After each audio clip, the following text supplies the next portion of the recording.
Admiral Tejo stood on the bridge of the TFS Indomitable, watching the stars through the massive viewing screen.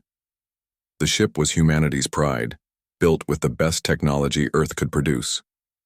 Around him, his crew worked quietly at their stations, monitoring space for any signs of trouble.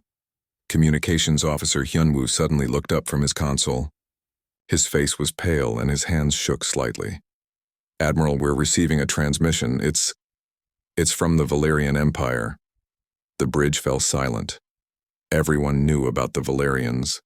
They were the most powerful empire in the galaxy, having conquered hundreds of worlds over 3,000 years. No one had ever successfully fought them and won. "Put it on the main screen," Tejo ordered. The viewing screen flickered and then showed a tall alien figure. The Valerian Emperor had pale blue skin and glowing red eyes. Behind him stood his war council, all looking down at the camera with cold expressions. The Emperor's voice was deep and commanding. "Primitive humans," the Emperor began. "I am Emperor Zalthek of the Valerian Empire. Your species has exactly 72 standard hours to surrender unconditionally to our rule. Your pathetic fleet of 200 vessels means nothing compared to our armada of 50,000 warships. Surrender now, or we will destroy every human in the galaxy." The transmission ended, leaving the bridge in shocked silence. Hyunwoo checked his instruments and reported, "Sir, the same message is being sent to all human colonies and military bases." Meanwhile, on the TFS Resilience, Captain Bo-Ram watched the same message with her crew. Her ship was smaller than the Indomitable, but it was fast and well-armed. Bo-Ram had fought pirates and smugglers for years, but this was different. This was a threat to all of humanity. "Captain," said her tactical officer, "our sensors show massive Valerian fleet movements on the outer rim. They're gathering ships from across their empire." Bo-Ram nodded grimly. She had read the intelligence reports about the Valerians. They didn't just conquer worlds. They completely wiped out any species they considered inferior. There would be no slavery, no second chances, only extinction. Back on Earth, Fleet Admiral Su-Jin received the transmission in the main command center. Around her, dozens of officers and analysts worked frantically, trying to understand the full scope of the threat. The room buzzed with urgent conversations and the sound of computers processing data. Defense Minister Dong-hyun burst into the room, his uniform wrinkled and his hair messy. He had clearly been woken up by the emergency. "Admiral, we need to consider negotiation. The odds are impossible. 50,000 ships against 200? We can't win this fight." Su-Jin looked at the tactical display showing human fleet positions. Their ships were scattered across dozens of systems, protecting colonies and trade routes. Even if they gathered every vessel, they would still be vastly outnumbered. "Minister, let me show you something," Su-Jin said. She activated a classified file that only the highest-ranking officers could access. "Commander Ji-hai, present your intelligence report." Commander Ji-hai stepped forward with a datapad. She was young but had spent years studying alien species and their military tactics. "Ministers, we've been monitoring Valerian conquest patterns for decades. They don't negotiate. They don't take prisoners. When they declare a species inferior, they kill everyone. Men, women, children. No one survives."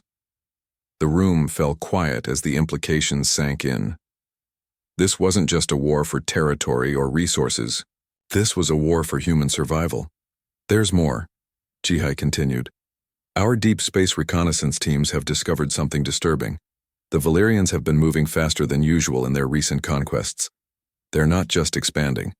They're running from something. Something in the galactic core has them scared." Su-Jin studied the data. If the Valerians were fleeing from something, that might explain their sudden interest in human space. Earth and its colonies were on the outer rim of the galaxy, far from whatever was threatening the Valerian core worlds. "What are our options?" asked Dong-hyun. "Surrender and die, or fight and maybe die," Su-Jin replied bluntly. "But if we fight, at least we die on our own terms." The debate continued for hours. Some officers argued for evacuation, trying to save at least some humans by fleeing to unexplored space. Others wanted to negotiate, hoping to find some middle ground. But Sujin knew the truth. The Valyrians had made their choice, and now, humanity had to make theirs. As the 72-hour deadline approached, Sujin made her decision. She opened a communication channel to all human military units across the galaxy. On screens throughout human space, her face appeared. "Citizens of the Terran Federation," she began, "we face the greatest threat in human history. The Valyrian Empire has demanded our surrender and threatens our extinction. They believe we are weak because we are young. They believe we are afraid because we are small. They are wrong." In space, Admiral Tejo listened to the broadcast from his bridge. Around him, his crew stood straighter, their fear beginning to transform into something else. "We are human," Sujin continued. "We are the species that climbed down from trees and reached for the stars. We are the people who survived ice ages and plagues, who crossed oceans in wooden ships and built cities in deserts. We have never backed down from a fight when our survival was at stake." Captain Boram smiled as she heard the words. Her crew was young, but they were ready. They had trained for this moment their entire careers. "To the Valyrian Empire, we send this message," Sujin concluded. "We do not surrender. We do not flee.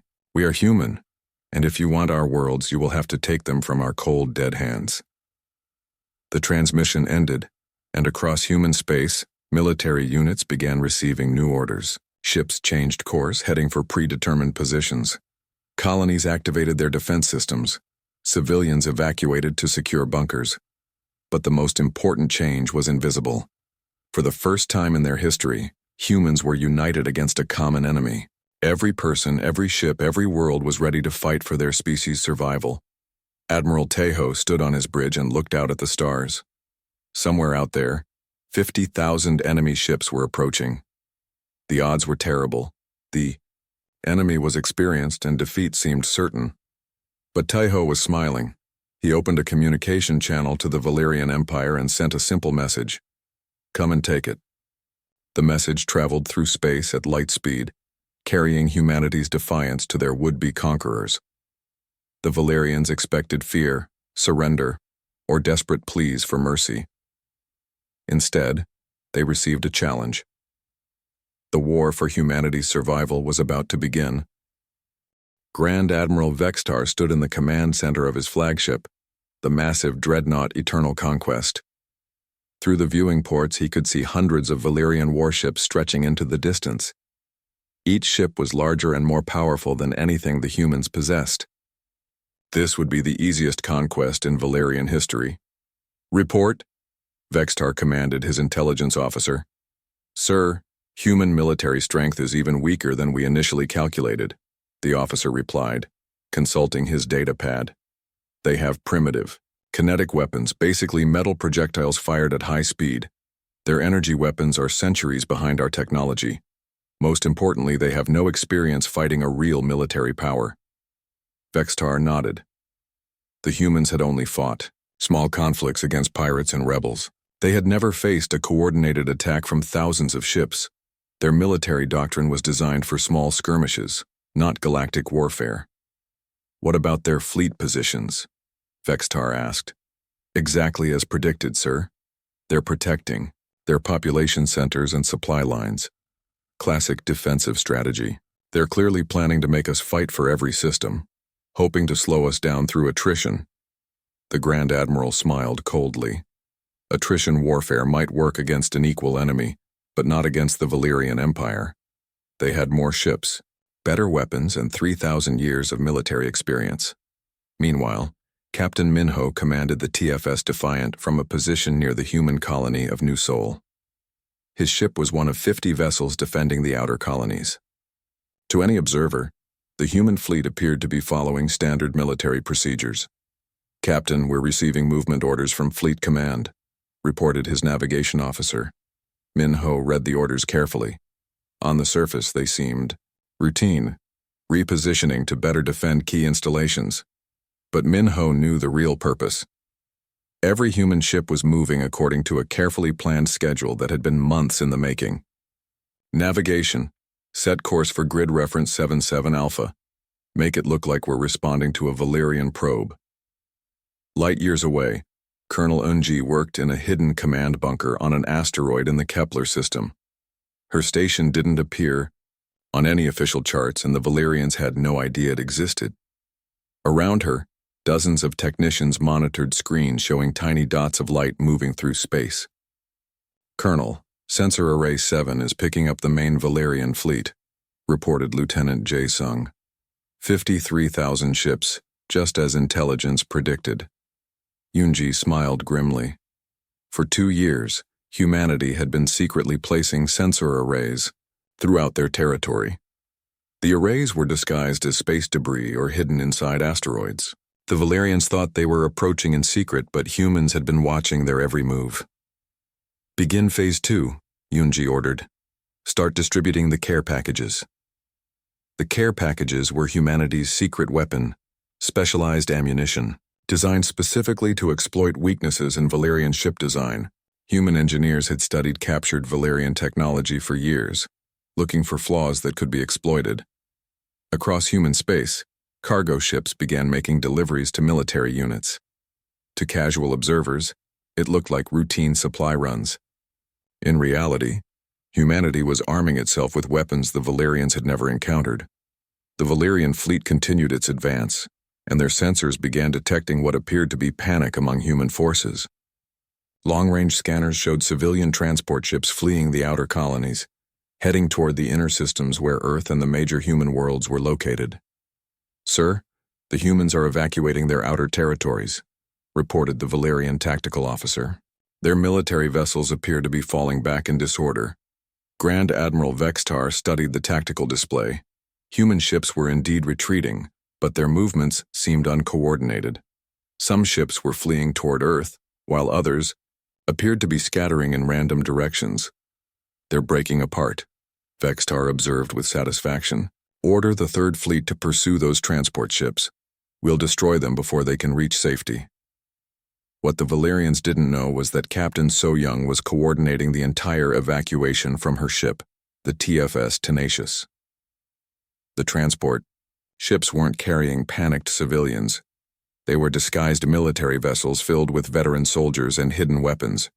"All units, maintain the illusion," So-Young broadcast on a secured channel. "Let them think we're running scared." Retreating human ships moved according to a carefully planned script. Some transmitted false distress signals, while others deliberately exposed their flanks to make themselves appear vulnerable. Every action was designed to reinforce Valerian assumptions about human weakness and cowardice. Captain Wu Jin commanded, one of the ships playing the most dangerous role in the deception. His vessel, the TFS Phantom, had been modified to look like a damaged cruiser. Fake hull breaches showed on enemy sensors, and the ship's energy signature had been altered to suggest critical system failures. "Captain, Valerian patrol ships are approaching," reported his tactical officer. 3 heavy cruisers closing fast." Wu Jin watched the enemy ships on his screen. They were moving confidently, expecting an easy kill. The Valerian commander probably saw this as a chance to score points with his superiors by destroying a human warship. "Perfect. Wait until they're in optimal range." The Valerian ships closed in, their weapons powering up for what they expected to be a simple execution. Their sensors showed a crippled human vessel with failing shields and offline weapons.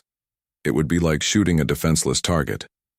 "Sir, the human ship is trying to surrender," reported the lead Valerian captain to his fleet commander. "They're transmitting surrender codes.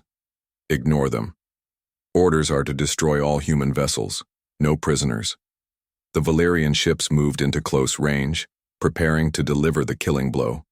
Their energy weapons charged up, ready to tear through the human vessel's weakened hull.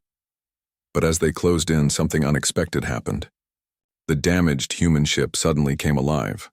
What the Valerians had thought were hull breaches were actually concealed weapon ports. The failing energy signature had been a carefully crafted illusion. Captain Wu Jin gave the order his crew had been waiting for. "All weapons fire." The TFS Phantom revealed its true nature. Advanced missile launchers deployed from hidden compartments. Energy weapons that had been deliberately powered down came online at full strength. Most importantly, the ship's communication jamming system activated. preventing the Valerian ships from warning their fleet about what they had discovered. The 3 Valerian cruisers found themselves facing not a crippled refugee, but a fully armed human warship that had been specifically designed to kill ships exactly like theirs. The care packages that had been distributed across the human fleet included specialized ammunition that could penetrate Valerian shields. The battle was brief and decisive. Within minutes, all 3 Valerian ships were destroyed, their debris scattered across the void. But more importantly, they had been eliminated before they could report back to their fleet. Captain Wu Jin surveyed the wreckage with grim satisfaction. Clean up the debris.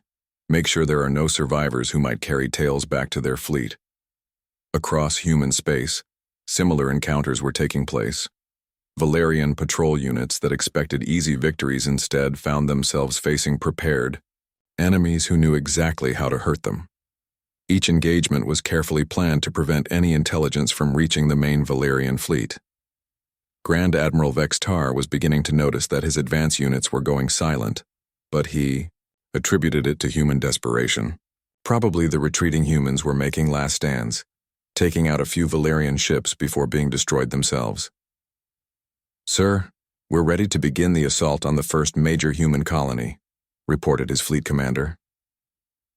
Vextar looked at the tactical display showing the human colony of New Geneva. Intelligence reports indicated it was a major population center with minimal defenses, the perfect target to demonstrate Valerian power and break human morale. Begin the attack. Show the galaxy what happens to species that dare defy the Valerian Empire. The Valerian fleet moved toward New Geneva, confident in their overwhelming superiority. They expected to find a frightened population and desperate defenders making a hopeless last stand. Instead, they were about to discover that humanity had been preparing for this moment for longer than anyone realized. The Valerian fleet approached New Geneva with complete confidence. Grand Admiral Vextar watched the tactical display as his ships moved into attack formation. The human colony appeared defenseless, with only a few patrol ships visible on sensors. "Begin the bombardment," Vextar ordered. "Make this quick and decisive."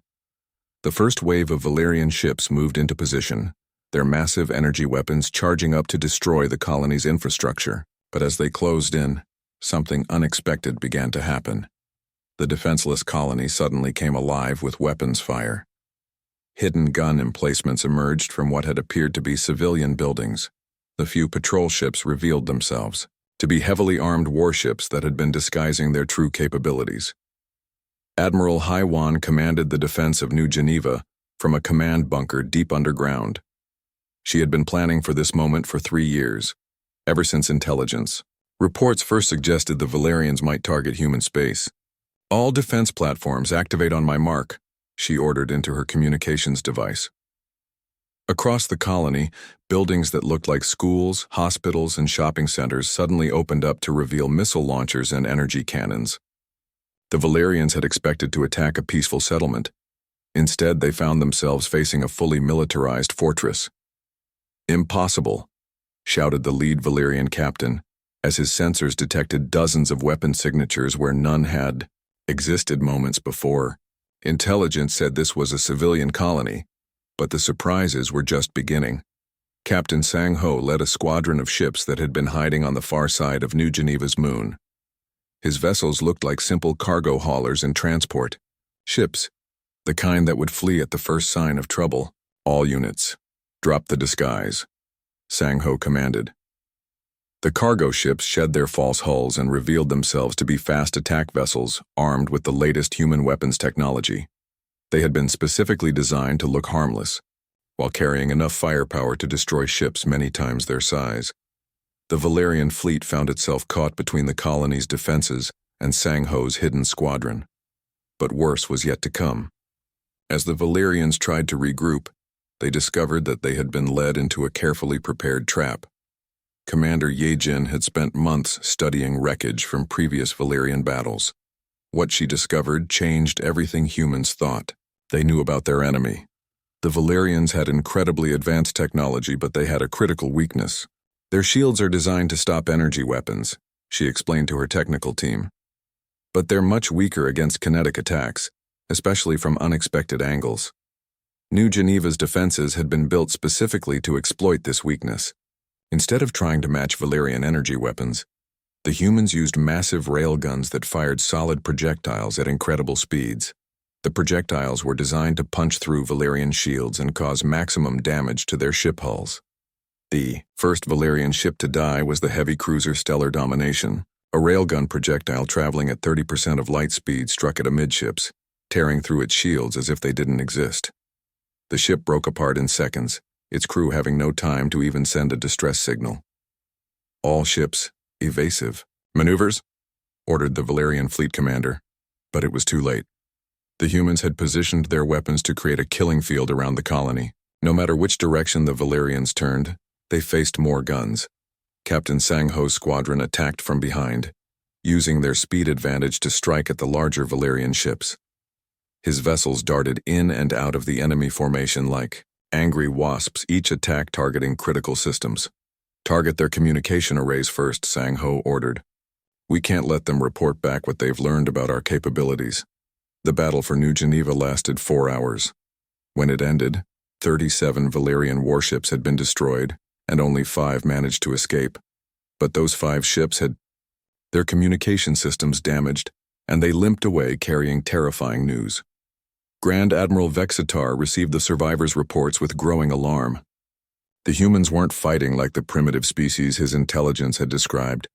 They were using sophisticated tactics, advanced weapons, and most disturbing of all, they seemed to know exactly how to hurt Valerian ships. Sir, we're receiving similar reports from the 2nd and 4th fleets, announced his communications officer. They're encountering much stronger resistance than expected. The humans appear to be using some kind of new weapon technology. Vextar studied the tactical reports. Human ships were appearing from nowhere, striking with impossible precision, then vanishing before his forces could respond.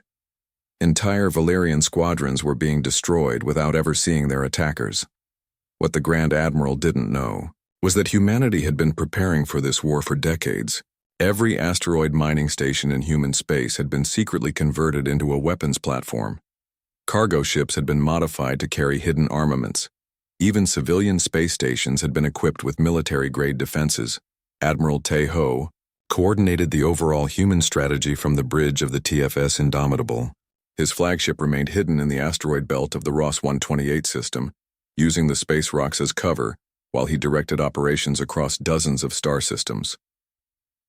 Report from the Kepler sector, announced Communications Officer Hyun Woo. Thuao. Enemy has lost another 8 ships. Our casualties remain minimal. Te-Ho smiled grimly. The key to humanity's success was that they weren't fighting the war the Valerians expected. Instead of massing their fleet for a single decisive battle, the humans had scattered their forces and were fighting dozens of small engagements simultaneously. Each engagement was carefully planned to give humans every possible advantage. They attacked from concealed positions, used superior knowledge of local space, and always ensured they could escape if the situation turned against them. But the most important part of the strategy was psychological. Every Valerian ship that limped back to their fleet carried stories of impossible human capabilities. Fear began to spread through the Valerian ranks. Captain Boram exemplified the new style of warfare from the bridge of the TFS Resilience. Her ship had been modified with the latest stealth technology, allowing it to approach enemy vessels undetected. Target acquired, reported her weapons officer. Valerian destroyer, isolated from the main fleet. Remember, we want survivors this time, Boram ordered. Disable their engines and communication systems but leave life support intact. The attack was swift and precise. The Valerian destroyer found itself crippled before its crew even knew they were under attack. When they were captured, the Valerian officers couldn't believe what had happened to them. "You're supposed to be primitives," shouted the Valerian captain as he was brought aboard the Resilience. "Your technology is inferior. This is impossible." Boram studied the prisoner with interest. "Maybe your intelligence reports were wrong. Maybe you don't know us as well as you thought." Across human space, the pattern repeated itself. Valerian ships that had expected easy victories found themselves fighting an enemy that was far more capable and prepared than anyone had imagined. The turning point came when Captain Wu Jin led a daring raid on a Valerian supply depot. The TFS, Phantom, along with 5 other ships, struck deep into enemy territory to destroy fuel and ammunition stockpiles. "In and out, fast and clean," Wu Jin ordered his squadron. "Hit them before they know we're there, then disappear." The raid was a complete success. The Valerian depot was destroyed, along with enough supplies to fuel 1,000 ships for months. But more importantly, the attack proved that humans could strike anywhere in Valerian-controlled space. When news of the raid reached Grand Admiral Vextar, he realized that everything had changed. The humans weren't just defending their territory, they were actively hunting Valerian forces throughout the galaxy. "Sir," reported his intelligence officer with a shaking voice, "we need to consider the possibility that our initial assessment was wrong. The humans may be more dangerous than we realized." Vextar stared at the tactical display showing Valerian losses throughout the sector. In just 2 weeks of fighting, he had lost more ships than the Empire typically lost in entire campaigns. For the first time in 3,000 years, a Valerian fleet was considering retreat. Emperor Zalthek stood in the command center of his personal flagship, the Eternal Dominion. The massive ship was larger than some human cities and carried enough firepower to destroy entire planets. Around him, his war council looked grim as they reviewed reports from the front lines. "The humans are proving more troublesome than expected," admitted War Master Kexvar. "Grand Admiral Vextar has requested immediate reinforcements." The Emperor's red eyes glowed with anger. In 3,000 years of conquest, no species had ever forced the Valerian Empire to send reinforcements. The humans were supposed to surrender after seeing the size of their fleet. Instead, they were actually fighting back. "How many ships does Vexitar need?" the Emperor asked. 15,000 additional vessels, Your Majesty. He says the humans are using some kind of advanced stealth technology and unconventional tactics. Emperor Zalthek made his decision. "I will lead the reinforcements personally. It's time to show the galaxy what happens when someone challenges Valerian supremacy." Meanwhile, deep in the asteroid belt near Earth, Intelligence Officer Da-Un worked in a secret facility that officially didn't exist. Her team had been intercepting Valerian communications for months, and they now knew everything about the enemy's plans. "Admiral Su Jin needs to see this immediately," Da-Un told her assistant. She had just decoded the Emperor's personal orders to his fleet commanders. 20 minutes later, Fleet Admiral Su Jin studied the intelligence report with satisfaction. "So they're bringing their entire reserve fleet and the Emperor himself is coming. Perfect. Ma'am, they're talking about 65,000 ships total. That's more firepower than has ever been assembled in galactic history." Su Jin smiled, coldly. "Good. The bigger they are, the harder they fall." What the Valerians didn't know was that their entire communication network had been compromised. For the past year, human traders had been selling upgraded communication components to Valerian suppliers. The components worked perfectly, but they also contained hidden programs that gave humans access to all Valerian military communications. Captain Insu commanded a small fleet of ships that appeared to be civilian merchants fleeing the war zone. His vessels broadcast desperate evacuation messages and showed engine signatures that suggested overloaded civilian craft struggling to escape. "Remember, we need to look terrified," Insu told his captains. "Let them see us running, but make sure we're running in exactly the right direction." The approaching Valerian reinforcement fleet detected the fleeing human ships and made a decision that would doom them all.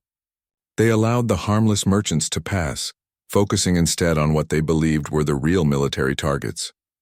The Valerian fleet didn't realize that they had just allowed a strike force of heavily armed warships to get behind them. Captain Insu's merchants were actually some of humanity's most advanced vessels, disguised to look like cargo haulers. Commander Seo Jun oversaw the final preparations for Operation Mousetrap from a hidden command base inside the Ceres asteroid. Around him, hundreds of technicians monitored displays showing the positions of both fleets. "All weapon platforms report ready," announced Lieutenant Yuman.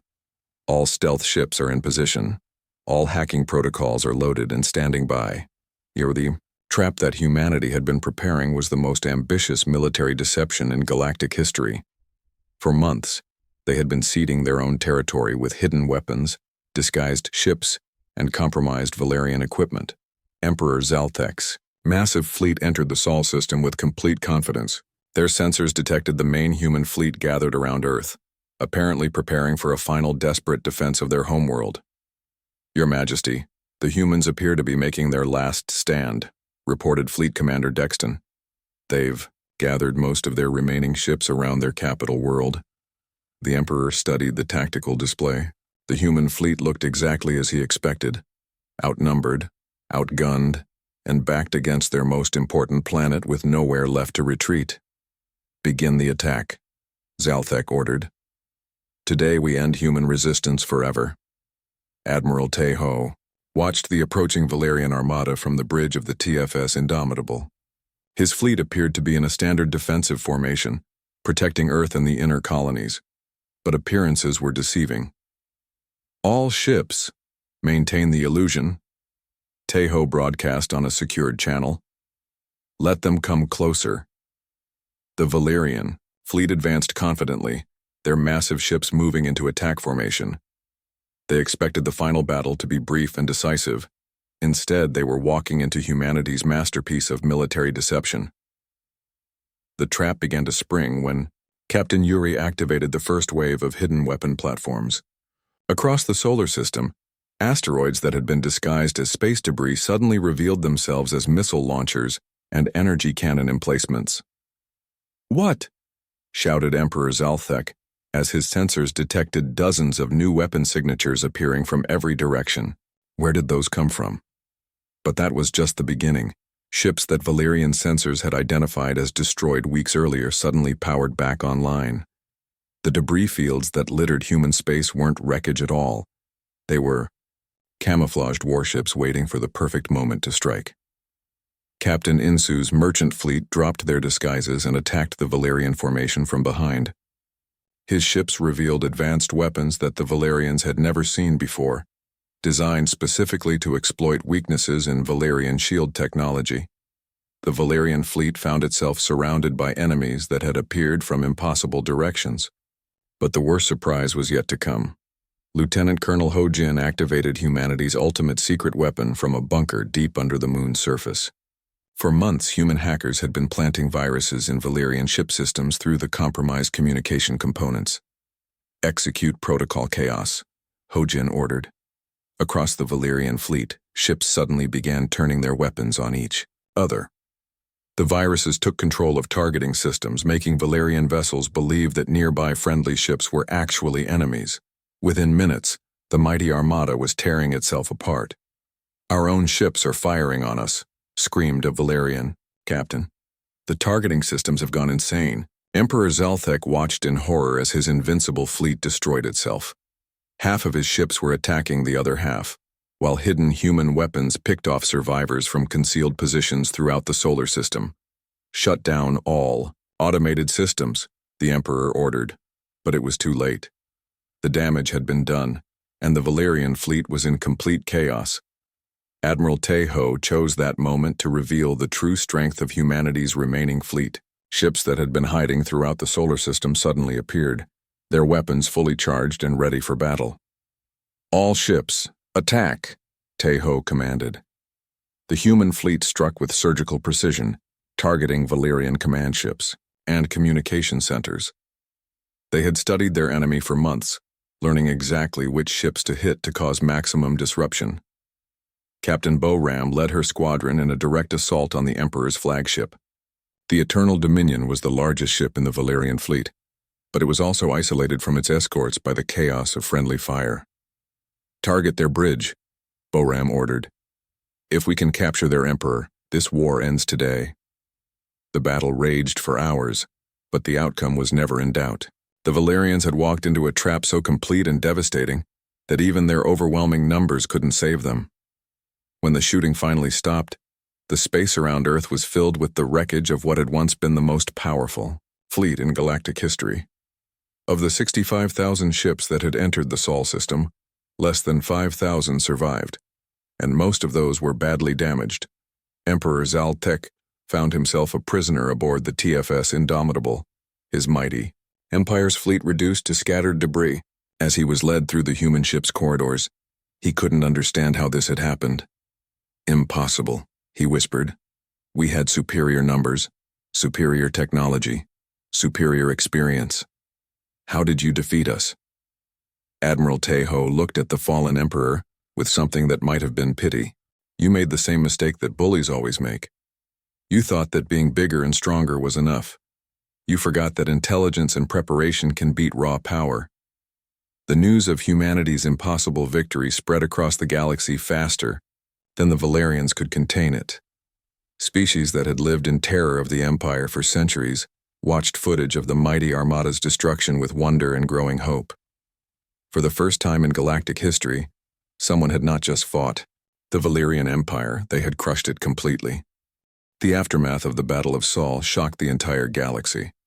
Captain Kyung-soo led the massive salvage operation, coordinating hundreds of ships as they processed the wreckage of what had once been the Valerian Empire's greatest fleet. "Final count, Captain?" asked his operations officer. Kyung-soo consulted his datapad with grim satisfaction. 43,000 enemy ships destroyed or captured, including the Emperor's personal dreadnought. We've taken over 200,000 prisoners, including Emperor Zaltek himself. The numbers were almost impossible to believe. In a single battle, humanity had destroyed the largest military force in galactic history. The psychological impact was even greater than the military victory. Admiral Su-jin stood in her command center, watching reports flood in from across the galaxy. The footage of the battle was being broadcast on every communication network, and the response was unprecedented. "Ma'am, we're receiving surrender offers from 17 different Valerian sector commanders," reported Communications Officer Min Jung. "They're asking for terms." "What about the civilian populations on Valerian worlds?" "Many are in open rebellion. They're tearing down statues of the Emperor and declaring independence from the Empire." Su-jin nodded grimly. The Valerian Empire had ruled through fear for 3,000 years. When that fear was shattered by humanity's victory, the entire structure began to collapse. But the most shocking discovery came when Commander Na-yun interrogated the captured emperor himself. The interview took place in a secure facility on the moon, with only the highest-ranking human officials present. "Why did you really invade our space?" Na-yun asked the fallen emperor. Zaltek sat in his cell, looking older and more tired than when he had commanded the greatest fleet in the galaxy. For a long moment he said nothing. Then slowly, he began to speak. "You think we conquered the galaxy for glory and power," he said quietly. "You're wrong. We conquered because we were running." Na-yun leaned forward. "Running from what?" "In the galactic core there are machines. Ancient artificial intelligences left behind by a species that died out millions of years ago. We call them the Devourers. They consume entire civilizations, not just killing them, but absorbing their knowledge, their technology, their very essence." The room fell silent as the implications sank in. Admiral Su-jin, who had been observing the interview, stepped forward. "How long do we have?" The Devourers move slowly, methodically. They've been advancing outward from the core for the past 10,000 years. At their current rate, they'll reach this sector of the galaxy in perhaps 50 years. Na-yun exchanged glances with Su-jin. This changed everything. The Valerian Empire hadn't been expanding for conquest. They had been fleeing for their lives. "That's why you were moving so fast in recent years," Su-jin realized. "You were trying to grab as much territory as possible before they reached you." Zaltek nodded sadly. "We thought if we could control the entire galaxy, we might have enough resources to fight them. But after seeing what your species accomplished with just a few hundred ships, I realized we were thinking too small." The revelation sparked intense debate throughout human leadership. Captain Gite proposed what became known as the Terra Doctrine during a meeting of senior officers. "Instead of simply defeating the Valerians, we offer them something they've never experienced: genuine alliance between equals." Defense Minister Dong Hyun was skeptical. After everything they've done? After all the species they've wiped out? Think strategically, Gite replied. They have knowledge of the galactic core, established supply lines, and experienced military officers. We have tactical innovation, advanced technology, and the ability to unite different species. Together we might actually stand a chance against these devourers. The proposal divided both species.